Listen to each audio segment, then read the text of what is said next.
Olá, meus amigos, sejam bem-vindos ao meu canal. Eu sou Antônio Sanches e vamos para mais um vídeo de Direito Processual Civil. Nesse vídeo, eu vou falar com vocês a respeito de execução por quantia fundada em título extrajudicial. Vamos falar do procedimento executivo e eu já te convido a se inscrever no meu canal. Basta clicar nesse ícone aqui que vocês já estarão inscritos. Pois bem, procedimento executivo, vocês sabem, está lá na playlist de tutela executiva. A tutela executiva ela é satisfativa. Ela serve para satisfazer um direito reconhecido e esse direito pode estar reconhecido num título executivo judicial ou extra. Quando o título executivo é judicial, o rito, o andamento, se chama cumprimento de sentença. Começa de um jeitinho diferente e depois a ele são incorporados os atos executivos de penhora, expropriação, previstos no livro 2 da parte especial do Código, que trata lá do processo de execução. Depois, quando a gente tem um título extrajudicial, como eu acabei de falar, você tem que dar início a um processo para o exercício da tutela executiva, já que o documento, o título executivo, já te confere o direito de entrar direto com a execução. E é isso que nós vamos ver nesse vídeo agora. Nós vamos ver como começa este processo de execução. E quando eu falo processo de execução, eu automaticamente estou falando de título executivo extrajudicial. Pois bem, vejamos lá então. Primeira coisa, nós estamos falando de petição inicial, porque é um processo que vai começar. Então será feita a petição inicial, ela será distribuída ao juízo competente, que é, aqui na playlist de execução, tem um vídeo que trata de competência. Mas eu já falei naquele vídeo e repito, é a mesma coisa da competência para uma demanda de conhecimento. O magistrado recebe a inicial e ela estando ok, ele despacha positivamente. E notem, já fixa 10% de honorários advocatícios. Okay? Por que ele já fixa ao despachar a inicial? No processo de conhecimento, ao final, o juiz vai condenar ou julgar improcedente o pedido. Mas ele vai proferir uma tutela cognitiva, uma tutela de conhecimento, condenando ou não. E ali ele vai ter oportunidade de fixar honorários sucumbenciais. Na execução, não. Em regra, na execução, quando sobrevier a sentença, vai ser só para extinguir o processo porque houve o pagamento. Então, nessa medida, o juiz, ao despachar a inicial, já fixa o honorário advocatício à razão de 10%. E nessa medida, o executado será citado. Sobre a citação, merece menção uma coisa bastante interessante.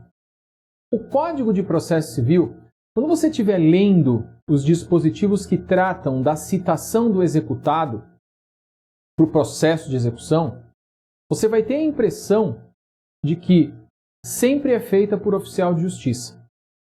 Acontece que o código anterior falava que na execução somente poderia ser por oficial de justiça. O código novo tirou essa limitação. Quando ele vai falar das vedações à citação por carta, citação pelo correio, ele não fala mais do processo de execução. Ou seja, no processo de execução, a citação pode ser feita pelo correio. Mas a respectiva alteração nos dispositivos que cuidam da citação do executado não foi feita. Adequação textual. Então, dá a impressão de que não pode ser feita a citação por carta na execução. Impressão equivocada. Pode sim.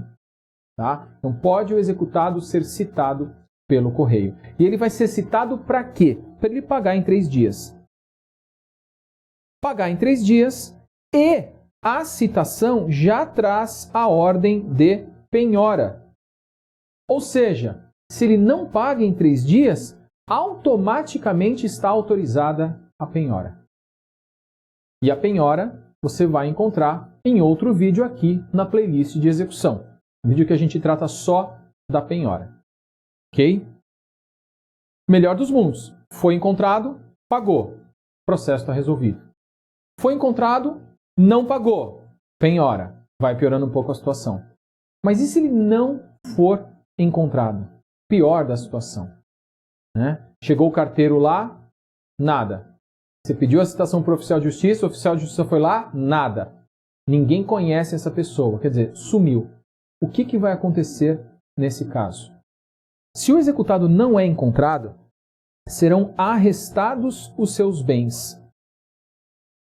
Que bens, Antônio? Você vai me perguntar. Os bens que estiverem lá. Mas, Antônio, não tem ninguém lá, o que acontece? O exequente vai indicar ao juízo bens passíveis de penhora, que serão inicialmente arrestados. O arresto e a penhora basicamente só mudam em relação ao nome. Ok?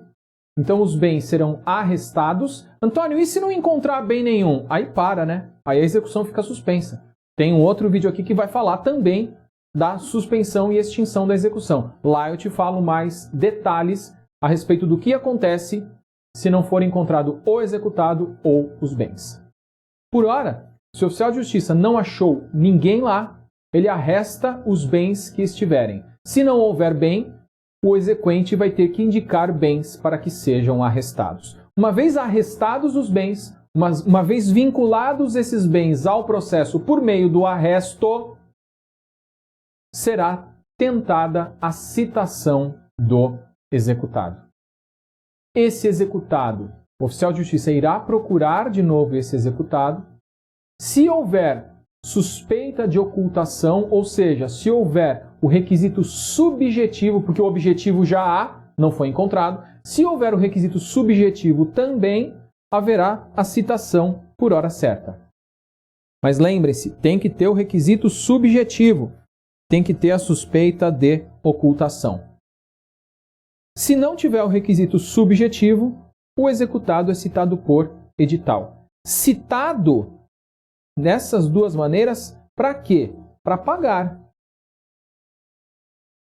em 3 dias. Ok? Então teve a procura, não foi encontrado. Teve o arresto, depois teve a citação. Se não pagou, esse arresto é convertido em penhora. Ok? E, por edital, a citação vai acontecer. Então, se forem arrestados bens, não tem como não acontecer a penhora.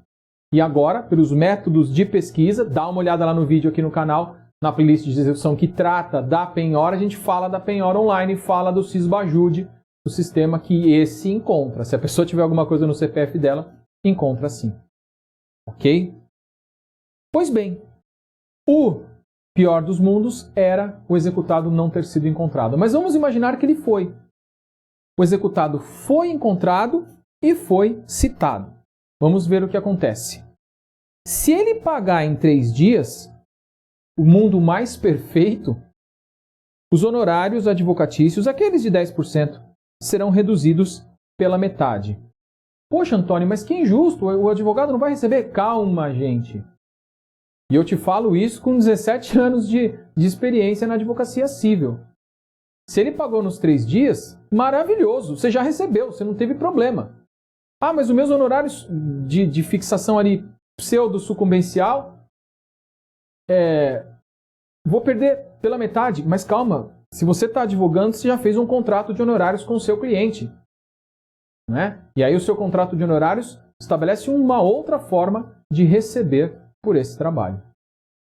Eu imagino que você tenha feito isso. Se não fez, faça sempre. Contrato de honorários. Ok?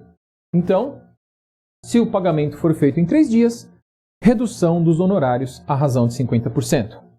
Porém, se o pagamento não acontecer, o processo segue e o advogado vai ter mais trabalho, vai ter que correr atrás de bens, vai ter que diligenciar. Aí, dependendo do trabalho, ao final, o magistrado pode até majorar esses honorários. Se houver embargos à execução, a defesa, aí sim, no caso dos embargos, se houver a improcedência dos embargos à execução, aí é certeza da majoração dos honorários até o limite de 20%. vai ser majorado o honorário da execução, porque esse valor já fica incluído na verba exequenda. Tá? Já inclui no valor da execução esses honorários sucumbenciais relativos à defesa, aos embargos à execução. Muito devido isso, afinal de contas, o advogado teve que trabalhar mais para fazer a defesa nos embargos à execução. Ok? Uma medida bastante interessante é aquela prevista no artigo 828 do Código de Processo Civil. É a certidão da execução. Aqui no canal, aqui na playlist de execução, tem um vídeo que trata de fraude à execução. Dá uma olhada naquele vídeo. Lá, eu te dou os argumentos que vão fundamentar a importância da advocacia preventiva aqui na tutela judicial, principalmente na tutela judicial executiva. Porque nós temos aquele conflito entre a Lei 13.097 e o Código de Processo Civil, súmula 375 do STJ. Então, você advogando para o exequente, quanto mais você puder diligenciar para garantir que a execução será frutífera, melhor. E o 828 é uma das ferramentas possíveis. As outras ferramentas, depois você dá uma olhadinha lá no vídeo que trata de fraude à execução. Mas aqui o 828 ele te permite obter uma certidão da execução para você averbar no registro dos bens. Principalmente bem imóvel, que o bem não vai sair do lugar e você encontra facilmente pelos mecanismos dispostos aí na internet para isso. Tá? Então você vai pedir uma certidão, só que essa certidão não é da existência. Você não pode simplesmente distribuir a execução e pedir essa certidão. Você precisa esperar o despacho positivo da inicial. Aí você pega essa certidão e vai averbar no registro dos bens, normalmente bem imóvel. Você vai buscar bens dele, do executado, até o valor da execução. Ok? Acontece que, e eu sempre falo isso, a execução não serve para prejudicar a vida do executado. A execução serve para satisfazer o direito do exequente. Ou seja, se você pegou aquela certidão de que a execução está tramitando, você tem um valor da execução. Você não vai averbar em todos os bens do executado. Uma vez que a averbação que você fez já garantiu o recebimento, para por aí. Porque se você fizer a averbação excessiva, primeiro que o juiz vai determinar o cancelamento das averbações excessivas, claro, corretamente. Segundo, que se você causar dano ao executado, você vai pagar indenização. E essa indenização vai ser apurada incidentalmente em autos apartados. Ok? Porém, ali mesmo, você já vai ter que indenizar por isso. Então, tome cuidado. Faça a averbação, eu faço sim, quando eu tenho essa circunstância, mas eu tomo muito cuidado para não fazer a averbação excessiva. Feito isso, o processo corre. Se ele não pagou em 3 dias, haverá a penhora dos bens dele, para que depois esses bens sejam leiloados e o dinheiro seja entregue ao seu cliente exequente.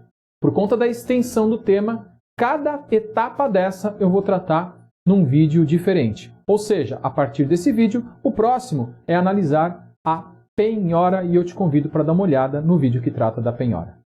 É isso aí. Um grande abraço, bons estudos e até o vídeo da penhora.